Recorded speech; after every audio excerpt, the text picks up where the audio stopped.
Listen, if you're a woman and you're married, okay, or you're planning on getting married and you want your marriage to work, I have a very important reminder for you, dear sister in Islam. Listen to this very carefully.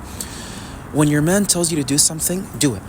When your man that fears Allah subhanahu wa ta'ala and that you've taken him with a content and wholehearted heart tells you and calls you in for a specific command or a specific item or a specific task, do it. When your man is speaking, remain silent. Don't speak and scream over his voice. When a man wants something of you, perform it. When a man needs help, do it. Don't show him attitude. When a man wants you to be beside him, do it. When a man doesn't feel like speaking, don't talk to him. When a man wants you to be by his side, be the closest to his side. When a man wants to sit with you, drop everything that you have that's not important and sit with your man that needs you by his side. Dear women in Islam, you have something that sometimes either benefits you or destroys you in a marital relationship. And here's what that is. The Prophet ﷺ says in a hadith narrated by Ibn Abbas, and this is a sahih hadith muttafaqun alayhi by Bukhari and Muslim. And Ibn Abbas radiyallahu ta'ala an, the Prophet ﷺ says, رأيت في النار رأيت في النار أكثر أهلها النساء يكفرن. I have seen Jahannam, the Prophet says, and I have seen that the most inhabitants of Jahannam are nisa. Yakfurn, they are disbelieving. So they said, Ayakfurna billahi ya Rasulullah. Are they disbelieving in Allah ya Rasulullah? What did the Prophet ﷺ reply by saying? He says, يكفرن العشير ويكفرن الإحسان إذا رأت منك شيئا قالت ما رأيت منك خيرا قط. La ilaha illallah. The Prophet says they disbelieve in ihsan, in goodness, and they disbelieve in the ashir. The ashir is their spouse, their partner, their husband. لماذا يا رسول الله? The Prophet ﷺ says لو أحسنت إليها الدهر ثم رأت منك شيئا قالت ما رأيت منك خيرا قط. لا إله إلا الله. They disbelieve in ihsan and they disbelieve in the ashir, their spouses. Why? Because if the man does all the goodness that there is in the world for her, then she sees something so slight in her man. She debunks him, she slashes him, she puts him down, she steps on him and she says, مَا رَأَيْتُ مِنْكَ خَيْرًا قَطْ. That's the lafz of the hadith. The Prophet says if a man does so much goodness for a woman for the rest of his life, what happens? The moment she sees something so petty and insignificant or does something that hurts the man, and the man has a reason to go against it and to speak out against it and to feel like he was hurt, she will reply and attack the man and say, I did not see anything from you. مَا رَأَيْتَ مِنْكَ خَيْرًا قَطْ. I have not seen any goodness from you ever since I have known you. So dear sisters in Islam, one of the reasons why a lot of women in the akhirah will be the most inhabitants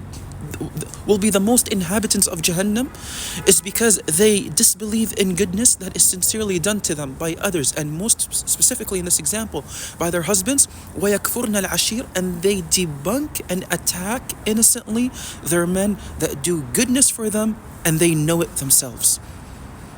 Now where does all this tie into? A lot of women, unfortunately, they think that the moment I have a nikah with my man and I get married to him, he needs to shut the hell up and he needs to listen to me. He needs to get me the G-Wagon. He needs to give me the $100,000 meher. He needs to get me the Diors and the Buccis and the Hoochis and the Guccis and all the Birkins and the Rolexes and the Ferraris. And he needs to just shut up and listen to me because I am the princess. And you are the one that needs to be whipped by life. You need to suffer and you need to listen to me and make what makes me happy first. A woman that lives with that idea or that lives with that perception, what happens to her?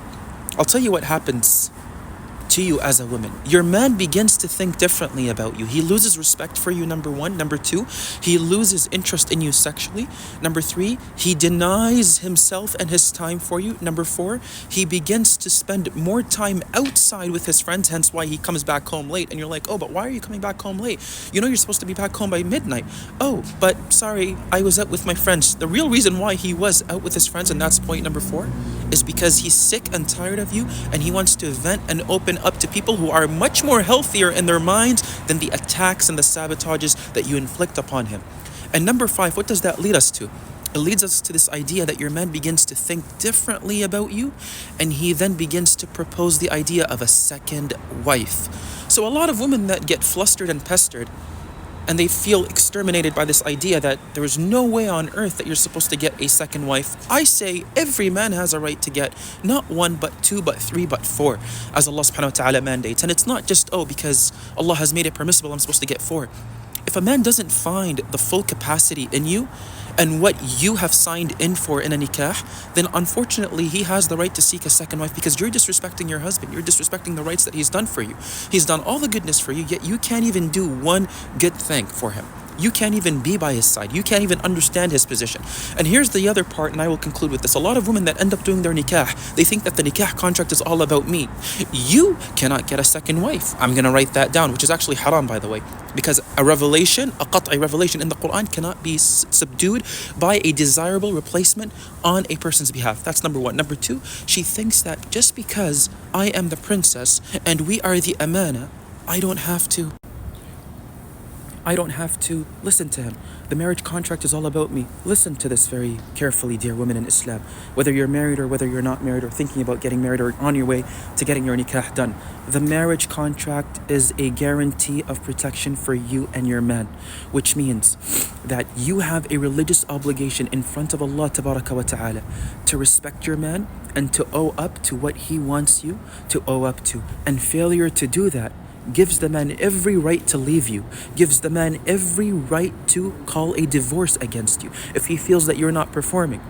Don't come in crying, oh, but he left me for another girl. Oh, but, he's not performing. Oh, but he cheated on me. Oh, but he stayed out late. Hence why I had reason to believe that he actually didn't care for me, but he went for a second wife. Don't come in with this childish cry, because he has every reason to feel that he's hurt. And if he's hurt, then he wants a better person. He wants another woman in his life. He wants someone that can fulfill the roles of minimalistic commands that he's simply asked of you, that you failed in every regard to perform for him.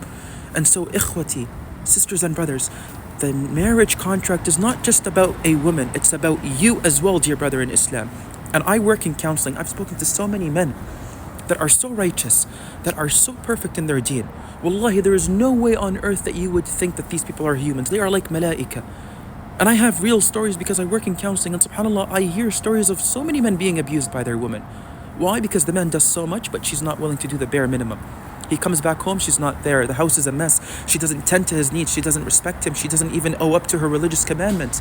And then she thinks it's all about me. And then the woman comes in and she victimizes herself. And she thinks that she's the only person of concern. So the next time you want to cry and say that your man is not performing, I have a message for you. What are you performing for your man? Because the marriage contract will either be used against you on the day of judgment, or it will be used in favor of you. So dear women in Islam, do better. Turn to Allah Azza wa Jal and aim to do better for the sake of Allah. Fear Allah in your good husbands.